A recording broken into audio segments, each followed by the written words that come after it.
Hey everyone, Ivy League Gaming here, and today we're playing Raid Shadow Legends. Well, today we're talking some rebalances for Raid Shadow Legends. More specifically, we just got word of the new upcoming rebalances, so I wanted to go over those quickly. Yeah, I mean, there's some people that don't make the list that some people are going to be like, excuse me? But let's get into it. It says in a near update, these are going to be the updates. I mean, they're hoping to do more rebalances on a regular basis, so this is just one. Hopefully we see some more in the future, but let's start with our girl Tila. We've been asking for a buff on her for a long time. Her kit really isn't terrible, but everyone knows she doesn't quite execute the way we want. So let's see, we got Tila.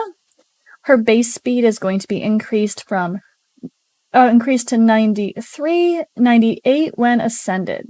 So she is going to get 6 more speed when ascended, which is actually pretty darn helpful. It looks like we have Hex Drinker skill here. Attacks one enemy, steals 1 random buff from the target. Also has a 50% chance of stealing another random buff if the target is under 2 or more buffs. So she can be a little bit more of a buff stealer than just 1 random buff. That's a nice update. Pyre Strike. It is going to be attacks one enemy, places an HP burn for 2 turns. Also places a 15% continuous heal buff on allies for 2 turns. So instead of if this attack is critical, they're going to be removing that conditional. That's great. And then the cooldown is going to be decreased to only 3 turns instead of 4. Next up, we got Robar. His base speed is going to be increased to 97 instead of 87. Yikes. 87. Oof. No wonder why. Not too great. It looks like we have Merciless Assault. Attacks all enemies. Damage increases if the target is under fear, true fear, freeze, provoke, sleep, or stun debuffs. So they've added a little bit more in there from newer buffs that were not around when this character was created. That's all for him. Looks like our orcs are getting a lot of love. This obviously is in parts, because there's a bunch of orcs here. It's pretty interesting. So much focus on them. All right. We got King Garog, Gore Maker. Let's see. Attacks all enemy. Okay, so his skill is staying the same. His damage multiplier is going to be increased. Now, exactly what does that mean? I don't know. We'll have to check back into hellhades.com there with the list of multipliers when they update that, hopefully. Sure someone will data mine that, of course, as well. Not too hard to figure that out these days now, is it? All right, we have Pixneo. Woohoo, all right. So she's got a lot of updates here, so let's start with the first part. All right, Mistress of Glamours. Attacks one enemy. Also has a 30% chance of placing a Perfect Veil buff on the ally with the lowest HP. So that's a bit different. Instead of it just being a random ally, it's going to be the one with the lowest HP, the one that needs that damage mitigation the most. Nice update. Cannot place the Perfect Veil buff on this champion. That's still the case. Looks like we're looking at our Frostweaver passive. So the top is going to stay the same. Whenever an enemy places a freeze debuff on an ally, has a 20% chance of stealing the freeze debuff and placing it on this champion instead. And then we're going to say has a 35% chance of filling this champion's turn meter by 25% each time they receive a freeze debuff. And then removes any freeze debuff, from this champion at the start of every turn. So instead of a 35% chance of removing it, just straight up it does. So now she cannot be frozen, or at least at the start of her turn, she removes that frost. So that's really helpful.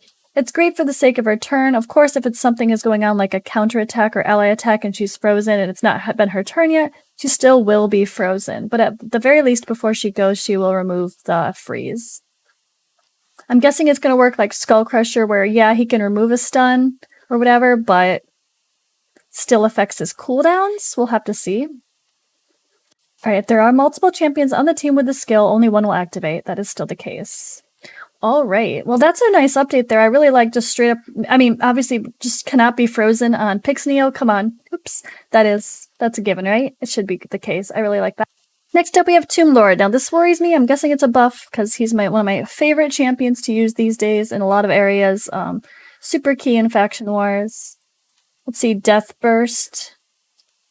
Attacks one enemy, has a 70% chance of placing 2 poison debuffs on all enemies for 2 turns instead of 1 turn. Nice. If the hit is critical, a 70% chance of placing 4 or 5% poison debuffs on all enemies for 2 turns. Oh, that's a great buff for him. The poisons are so helpful. And that will also add to damage when paired with our lovely Zavia, which I do for Dragon. So this should speed up my Dragon runs. I'm quite excited for that. Blight. Cooldown decreased to 5 turns instead of 6. And also his aura is going to be increases ally accuracy in Doom Tower by 70.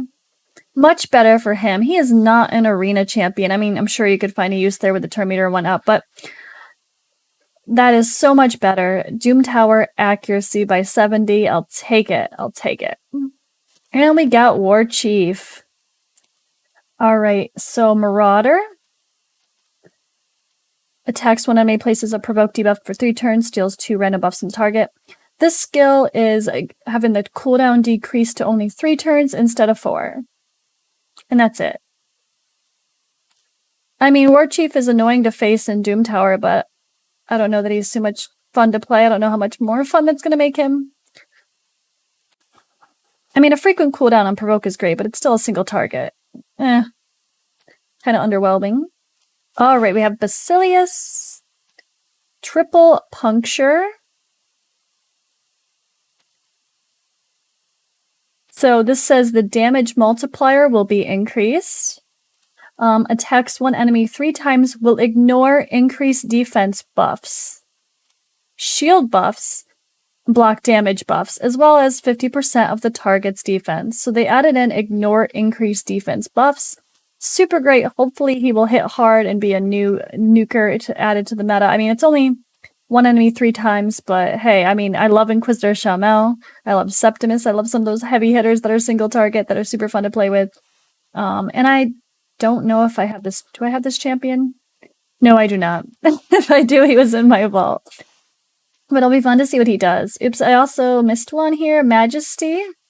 The damage multiplier is also increased on this skill, and it's going to be attacks all enemies, has a 75% chance of placing a stun debuff for 1 turn, decreases each target's turn meter by 50% if the target stun is not placed.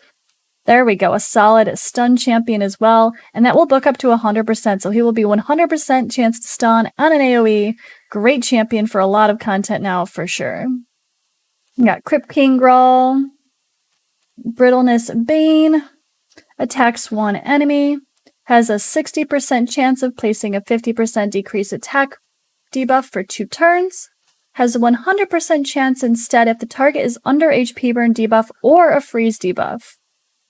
Nice. Decrease attack on the A1, always helpful for fighting bosses. Death Fires.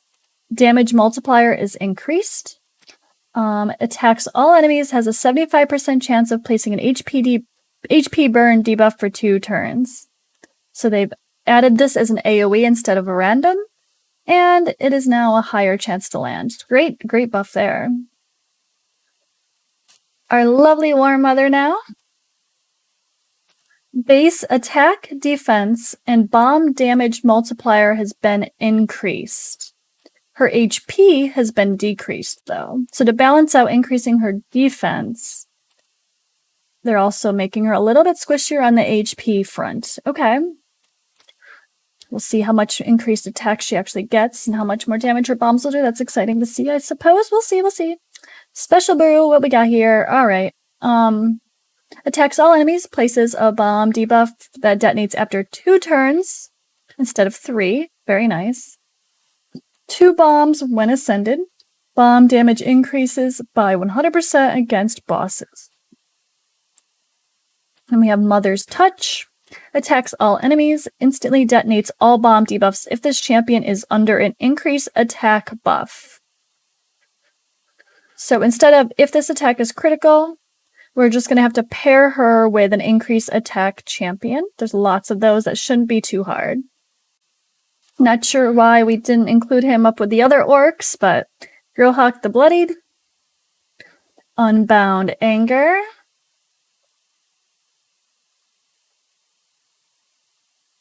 cooldown decreased to 3 turns instead of 4, attacks all enemies. Each critical hit fills this champion's turn meter by 20%. So instead of them having to be under a decreased speed debuff, it's just a critical hit, so build him for damage. Super fun. Alright. Lord of War. Attacks one enemy and steals the target's turn meter. Places a 25% weaken debuff for 2 turns if this attack is critical. There we go. We got some condition. I like conditions when the attacks are critical because it kind of like lets you know to build them as a nuker anyway. Hopefully those are champions that are also going to do some damage.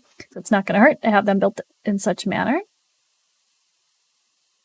Alright, and our only true debuff, or nerf, sorry, on this list, Eurogrim. Skull Staff, let's start there. Attacks one enemy 2 times instead of 3. Each hit has a 25% chance of placing a 5% poison debuff for 2 turns. Bizarre Vapors. Cooldown is increased 6 turns. Cooldown is increased to 6 turns. Whew. Places 2 instead of 3, 5% poison debuffs on all enemies for 2 turns. Also places a 15% continuous heal buff on all allies for 2 turns. So 2 poisons instead of 3, 1 heal buff instead of 2. So I guess maybe he was a little too OP. I know people were using him a lot of solo builds, so that's probably going to come to an end, which is always a bummer. I mean, I know we shouldn't have one champion be at a solo endgame content, but that kind of like a niche thing is super fun. If you can get the stats, it's never easy. So that's kind of a bummer that they're probably hurting him for those solo builds. All right. Well, let me know what you think in the comments below. We're missing some people from this list, aren't we, guys? I mean, people say that, but because of the arena meta right now, it's like the same 5, 6, 7 champions are all number 1, but that also is what it is, isn't it? I don't know. It seems to always be the case, and things change as new champions come out, and right now the meta is Warlord Hegemon, Duchess, you know the drill. Civvy. Alright. Well, thank you guys for watching. Yeah, let me know what you think below. Are any of these characters you're going to pull out of the vault? Where are you excited to use them? And what do you think about Eurogrim? Does that destroy your use for him, how you use him currently? Let us know. I'd love to hear some people's thoughts, because some of these characters I actually don't have, so I'll be curious to see how they improve, or in his case, get worse.